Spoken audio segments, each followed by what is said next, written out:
Olá pessoal, tudo bem? Então hoje nós chegamos no nosso sexto capítulo do livro Entre a Terra e o Céu. Esse capítulo nos traz lições preciosas. Ele se chama Num Lar Cristão. Em primeiro lugar, ele nos mostra da importância do Evangelho no lar. No Evangelho, principalmente com as crianças, envolvendo na psicosfera da espiritualidade maior e como, no momento da oração, no momento da água fluidificada, somos atendidos e somos revigorados em nossas energias e em nossos pensamentos. Então, o Clarencio, depois de toda a situação, naquele processo obsessivo da Zulmira, vítima da Odila, então ele diz a André e a Hilário que eles precisariam visitar o Júlio desencarnado e que eles iriam então aproveitar a oportunidade, porque a outra irmã, Eulália, também é companheira do nosso lar, junto de Clarencio, ela iria visitar a colônia onde estavam várias crianças, onde as mãezinhas perderam seus filhos prematuramente. Então ele pensou e falou: vamos aproveitar a oportunidade e fazer essa visita e fazer juntamente com a irmã Eulália para que possamos visitar o Júlio. Primeiramente vamos então num lar, visitar um lar que uma mãezinha também perdeu o seu filho. Então é tão interessante, é tão bonita essa mensagem, porque nós vamos visitar o lar de Antonina. Antonina, uma mulher muito forte, muito perseverante e que cultivava em seus filhos os benefícios da oração. Ela estava com 3 dos 4 filhos. Um filho de 8 anos desencarnou prematuramente por oportunidade de ser acometido da pneumonia. Então, ela tinha mais 3 filhos, 2 meninos, um de 11, um de 12 e uma pequerrucha loirinha. Então, ela está em seu lar, juntamente com seus filhinhos, e vão fazer a oração. E por isso, o tema, que é num lar cristão. E é interessante que o Clarencio, o Hilário e o André, então, acompanham. E ela pede então a sua filhinha para que faça a prece inicial. E a pequerrucha faz o Pai Nosso, olhando, pedindo a atenção da mãe. E a mãe lhe elogia que tinha feito uma bela prece. Então essa lição é muito importante para nós que temos filhos, de encaminhar, de incentivar para que façam a oração.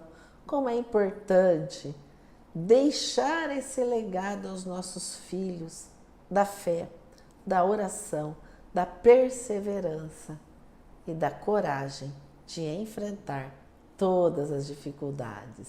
Então, nesse capítulo, ela abre então o Novo Testamento e onde colocai a lição do perdão das ofensas. Perdoai não 7 vezes, mas 70 vezes 7.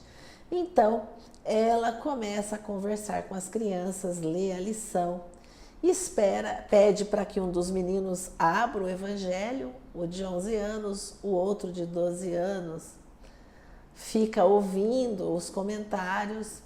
E é interessante que nesses comentários chega um determinado momento que um dos filhos fica assim meio triste, meio pensativo. E ele fala: mamãe, eu estou pensando, porque a Antonina, ela era uma mulher muito forte e ela era uma mulher sozinha, ela havia sido deixada pelo seu esposo. Ele acabou sendo chamado pelas questões mundanas, não aguentou ter que trabalhar tanto para cuidar e zelar dos seus filhos. Então ela, sozinha, cuidava dos seus então 3 filhos. Então, um dos meninos diz à mãe: mãe, mas precisamos perdoar tanto assim? Às vezes eu não consigo aceitar o que o papai fez, nos deixou sozinhos. Será que se ele não nos tivesse deixado, talvez não teria acontecido o que aconteceu com o Marcos, porque eles haviam perdido o seu irmão de 8 anos. Então a mãe esclarece ao filho que não faz diferença, chegou o momento dele, ele foi junto com Deus, como um anjinho, ele se antecipou na chegada à verdadeira casa. E ela esclarece ao seu filhinho: a alma que não perdoa, retendo o mal consigo, assemelha-se ao vaso cheio de lama e fel.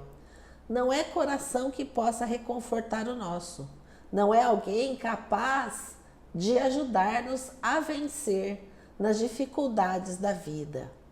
Se apresentamos nossa mágoa a um companheiro dessa espécie, quase sempre nossa mágoa fica maior. Por isso, Jesus aconselha-nos a perdoar infinitamente, para que o amor em nosso espírito seja como o sol brilhando em casa limpa.